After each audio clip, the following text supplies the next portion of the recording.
31. A food judge is given an assignment to choose and sample the food at 52 out of over 20,000 New York City restaurants. She has an assistant list all restaurants whose names begin with A, assigns each a number, and uses a random number generator to pick 2 of these numbers and thus 2 restaurants. She proceeds to use the same procedure for each letter of the alphabet and combines the results into a group of 52. Which of the following are true statements? 1. Her procedure makes use of chance. Yes, that is correct.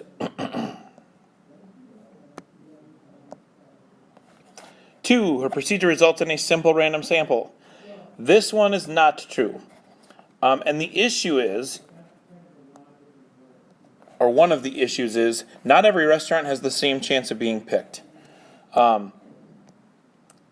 If she's taking 2 out of every letter, or every restaurant of a certain letter, there are going to be way more restaurants with letters that start with, A, S, T, and more common letters. You are not going to have very many restaurants that start with X or Q or V. And so if I'm picking 2 out of every restaurant with that letter, every restaurant does not have the same chance of being picked. So 2 is not true. It is not a simple random sample. And 3, each restaurant in New York has an equal probability of being selected. We actually just kind of talked about that as part of 2. Since they do not have the same chance of being picked, that is part of the reason it's not a simple random sample. The other reason it's not a simple random sample is you can't get a combination of all restaurants that start with the letter A, for example. And if it were a true simple random sample, that would be possible. So it's not a simple random sample for both parts of that, actually. So 1 is the only correct statement, which would be choice E. 32, which of the following is most important in minimizing the placebo effect? So the idea of the placebo effect is that we might have people who respond to the treatment even if it's not real just because they're getting a treatment. And so one of the huge issues with this is control. We have to have multiple treatment groups, and often we want to have a fake treatment so we can compare. And if our fake treatment is showing just as much improvement as our regular treatment, then that's the placebo effect happening. So right away, A, B, and C are out because of that. So then we're looking at, is it control with randomization or control with blinding? Well, the idea of blinding is to make sure that people don't know which treatment they're getting. And this would be very important if we have a placebo and we have a real treatment. So blinding is the other factor, or the other piece that's important to minimizing the placebo effect. If we have double blinding, then there's no way for the patients to know which treatment they're getting, and then they can't have the placebo effect. They can't respond just because they're getting treatment, or at least they can't respond differently than the people who are getting the actual treatment because nobody knows who's getting which. 33. A civil engineer is testing the reliability of traffic signal controllers produced by 2 different companies. He has 20 sets of controllers from each company, and he has been given clearance to install them at 40 different intersections in the city. He randomly assigns the controllers from Company A to 20 intersections, and the controllers from Company B to the other intersections. The most important reason for this random assignment is what? So basically, this is a question about why do we randomize?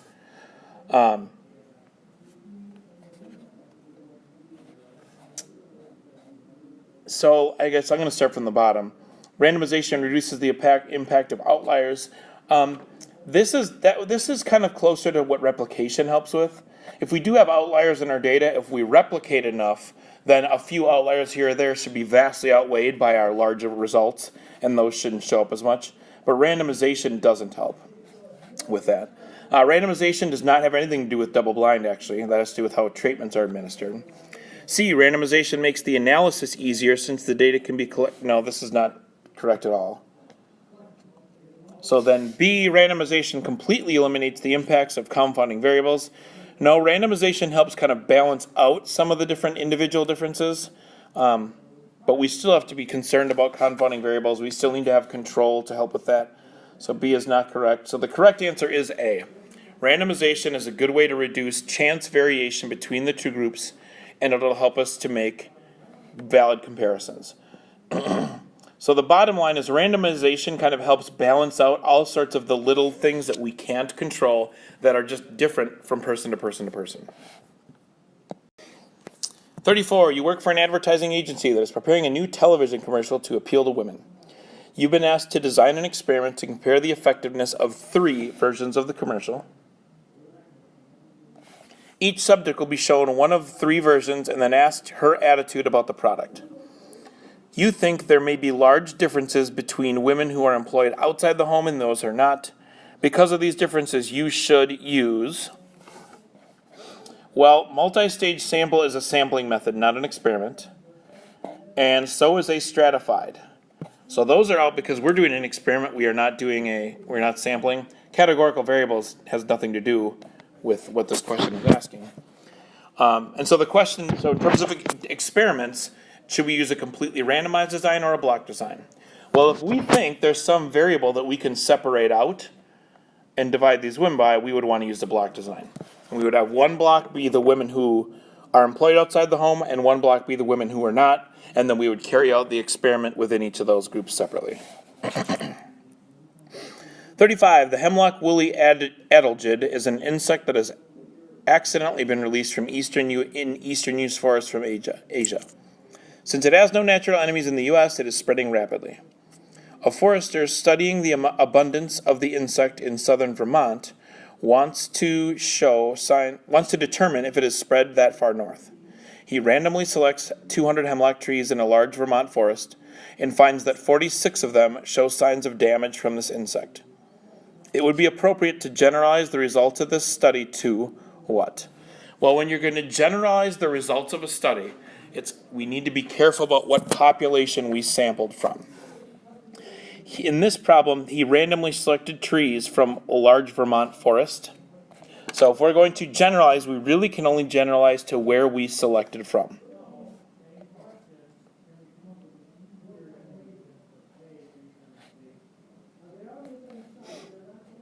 So really, E is our best bet here. We can only talk about the trees from the forest which he selected.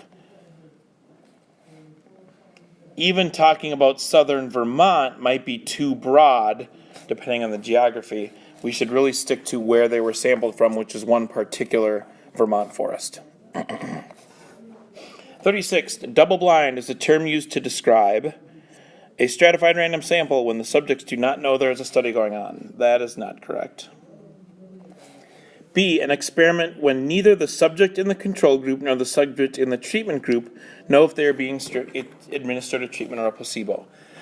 They're talking about the 2 treatment groups, but B is actually describing a single-blinded experiment, where the people receiving treatments don't know which treatment they're getting, but those are the only people who don't know.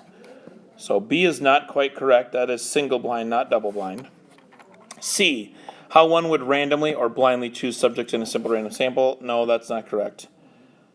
Blinding in an experiment is not the same thing as randomizing. D, an experiment where neither the subjects in the treatment group, the subjects in the control group, nor the administrators conducting the study knows who's in the control or treatment groups. D is our double blind. So now the people receiving the treatments and the people directly administering those do not know who's in which group. That is what double blind is. So D is correct. 37. A personnel director at a large company studied the eating habits of employees by watching the movement of a selected group of employees throughout various lunch periods. The purpose of this study was to determine the proportion of employees who buy lunch in the cafeteria, bring their own lunches, or go out to lunch. If the director decides to conduct this study only during the time she has lunch, she is performing A. That would be a convenience sample. If there's an extended lunch period and they only conduct when they happen to be there, that is convenient for them, and now is narrowing our focus only to people who happen to eat the same time they do. 38. One potential reason to allow participants of a survey to answer questions about sensitive topics anonymously is to avoid response bias. Especially if the topics are sensitive, people might change their answer if they knew the people reading them would know who it was who was responding. So allowing people to answer anonymously at least increases the likelihood that they'll be truthful. 39. A company wants to compare 2 fertilizers, brand A and B, to see which helps grass grow better. 20 plots with the same type of soil and levels of shade will be used. In May, the plots will be treated with fertilizer A and grass growth measured. In June, the plots will be treated with fertilizer, that should say B and grass growth measured. After the experiment, the growth measurements for the two will be compared. Obviously some typos and cutting and pasting mistakes. So after the experiment, the growth measurements for the two plots will be compared.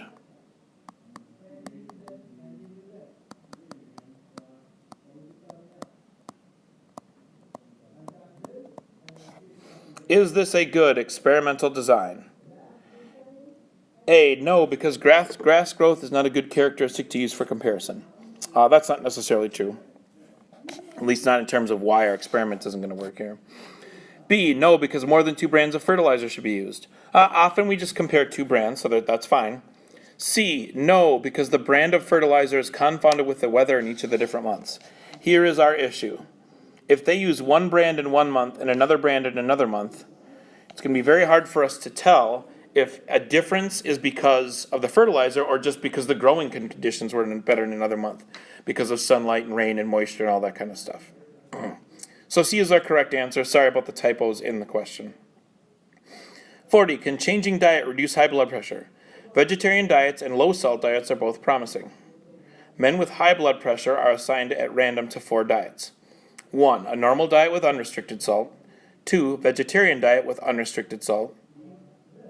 3. Normal with restricted salt. 4. Vegetarian with restricted salt. So this experiment has, well, we have 2 things we're really testing. We have vegetarian diets and low-salt diets. So we have 2 factors. Our 2 factors are the type of diet, either normal or vegetarian, and the amount of salt, restricted or unrestricted. So the correct answer for 40 should be C.